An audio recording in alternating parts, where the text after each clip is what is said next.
There's been a parameter set up to stop people leaving the city so they don't so they don't contaminate the other parts of the world, basically. So I'm there kind of in the middle of this chaos trying to find order. And within this journey, I actually get bitten and infected with the T virus myself. And that is my struggle, trying to find a way out of the city with the other characters in the movie. And at the same time, battling this whole, my body changing through this T virus thing, which is beginning to affect my judgment and also physically, you know, what I can and cannot do.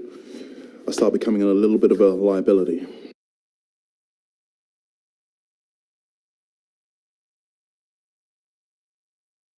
Obviously, everyone's different. Everyone's metabolism is different. Everybody is, I don't know, tolerance to certain toxins are different. So within that, my character, it actually takes him a long while for the transformation to take place, for it to take a hold of his body. Whereas some people get bitten and then within 5 minutes, they've made the transformation into the undead.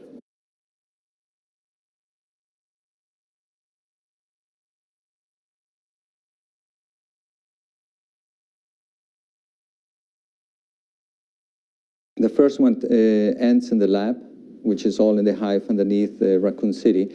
And the virus, they open the hive, and the virus gets out of the hive and comes up at the open. And it starts infecting the people, and the zombies are coming out, and the creatures are coming out.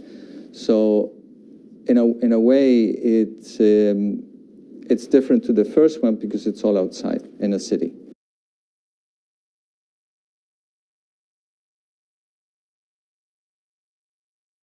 She is very involved in everything she does, which is good, and sometimes a little too much involved in it, especially like in stunts that she wanted to do, and I had to kind of stop her or talk her out of it. She wanted to do everything.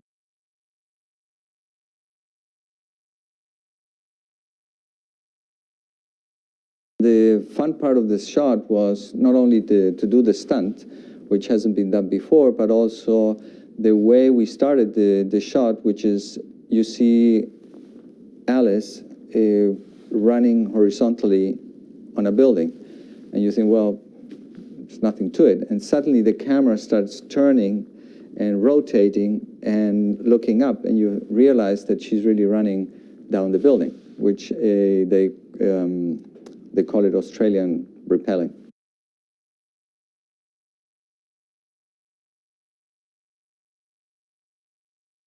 It's a science fiction, horror, action movie, so there's a little bit of everything in the movie, and I think they will enjoy it. And also, especially for the gamers, that there are a couple of scenes that we included that are part of the video game itself. And, well, hopefully they like it as much and go again.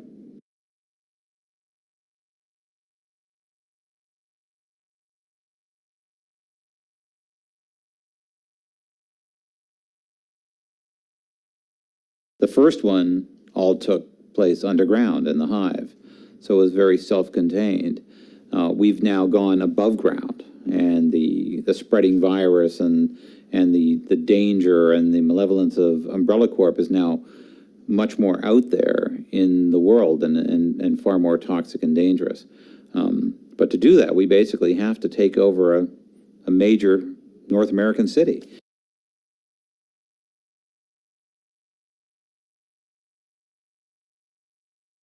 We've shut down major thoroughfares for days and took over their city hall, actually, for 10 days running, flying helicopters in and out and blowing glass and windows and shooting up things. It's been quite astonishing. And just, you know, shutting down blocks and blocks of city streets so that we can do running gun battles and fighting between the undead.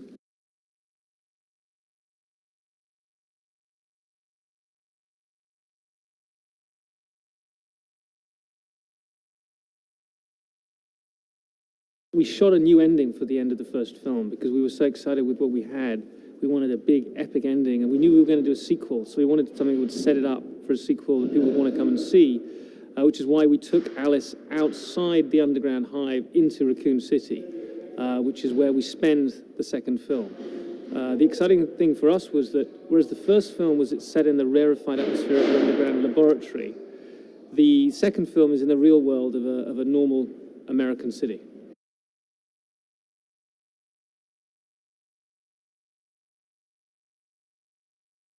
For me, umbrella is the paranoia that exists in all of us that there might be some enormous conglomerate that is controlling everything. That at some level there is a board of directors who meet once a month and decide all of our fates. That is umbrella. They are the fear within all of us that actually there is a company, the corporation controlling everything.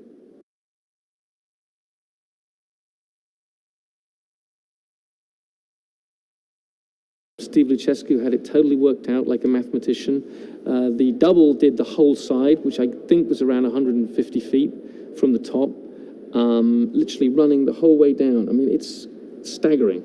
And then the camera twists as she runs. So it probably will look like a really expensive and brilliant visual effects shot, but we shot it for real in camera, and it'll be much more impressive for that.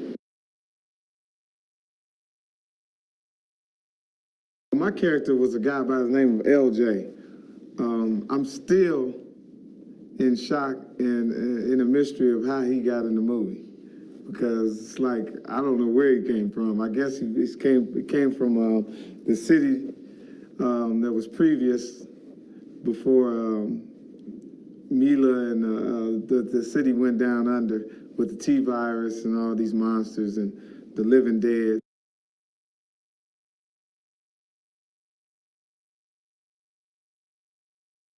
She was cool, you know, she had a little flavor. That was surprising to me too, man. You know, I thought she was just gonna be this stiff European actress or whatever. And she had flavor. She was rhyming, you know, rapping, singing cool songs and stuff, you know, she was cool, man.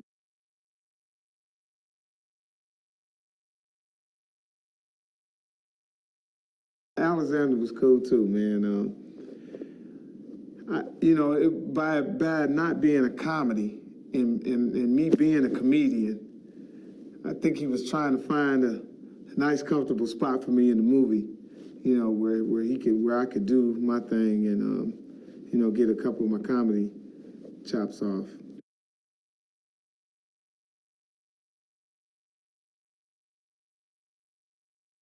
The action in the movie is awesome, man, you know. I mean, it was amazing to see all those fireworks and those bombs and guns go off. I had never been around anything like it, and it was exciting, man. It was very entertaining for me, and you know, I learned a lot. It was cool, man. Just being in that atmosphere, you know, watching the fight sequences and the weapons they had. It was man, it was amazing.